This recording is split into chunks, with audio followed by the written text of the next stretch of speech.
Ever look up at a plane slicing through the clouds and just wonder what's going on under the hood? Well, today we're going to pop that hood and demystify the incredible machine that gives so many aircraft their power. Let's dive right in. It really boils down to this one question. How do you take a simple liquid, basically gasoline, and turn it into the raw, awesome power needed to spin a propeller and literally lift a machine into the sky? Well, for a huge number of planes out there, the answer is sitting right up front. It's the piston engine. You can think of it as the beating heart of the airplane. It's the muscle that makes flight a reality. Okay, so let's peel back the layers and take a look inside. This radial engine looks incredibly complex, right? But the secret is, the basic principle happening inside each and every one of these cylinders is remarkably simple. And we're going to focus on what happens in just one of them. So before we see it all in action, let's meet the main characters in our story. First, you've got the cylinder. That's the main chamber. Inside, you have the piston moving up and down. Then there are the intake and exhaust valves, which are basically just high-tech gates. The spark plug gives us that critical little zap of electricity. And finally, the connecting rod and the crankshaft. These two work together to turn that up and down motion into the powerful rotation that we need. Now, the real magic here isn't one big event. It's a super fast, repeating four-step dance. We call it the combustion cycle. And here's a really easy way to remember it. Suck, squeeze, bang, and blow. Come on, let's break that down. All right, first up is the intake stroke. And yeah, you guessed it, this is the suck part. The engine is essentially taking a big gulp of air. So check this out. The piston moves down, which creates a vacuum inside the cylinder. At that exact moment, the intake valve pops open, and this perfectly mixed cocktail of fuel and air gets sucked right in. So to recap, piston goes down, the intake valve opens, and whoosh, the fuel and air mixture fills that space. Easy as that. The cylinder is now locked and loaded for the next step. And that brings us to stage 2, the compression stroke. This is the squeeze. Okay, now look closely here, because this is key. Both valves slam shut, sealing the cylinder completely. Then the piston travels back up, squeezing all of that fuel and air into a teeny tiny space. This ramps up the pressure and its potential energy like you wouldn't believe.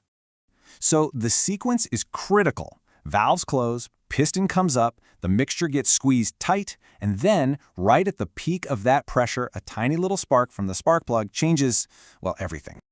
And that spark brings us to the most important part of the whole show. This is the part that actually creates all the power.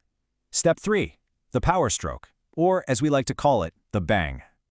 That one little spark ignites the super compressed fuel and air, and it causes a massive but very controlled explosion.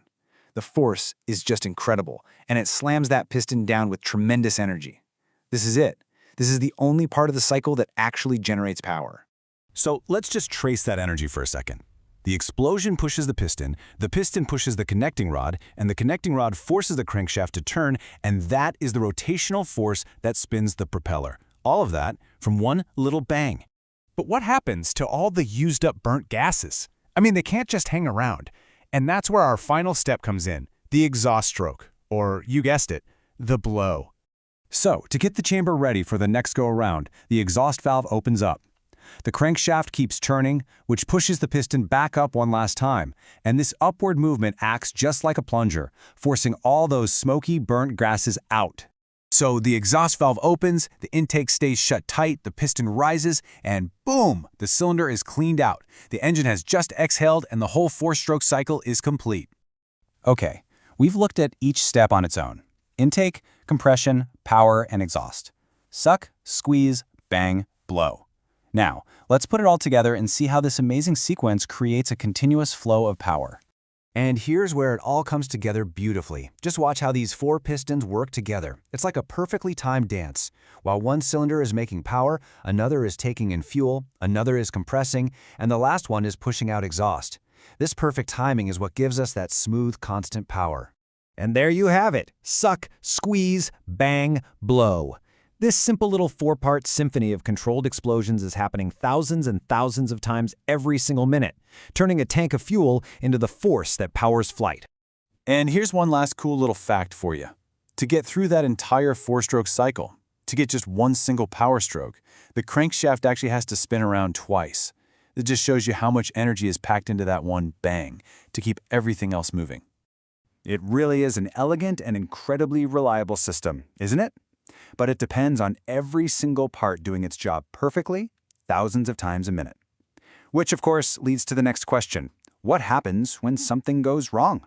What if a spark plug gets fouled or a valve sticks? Well, that's when things get really interesting.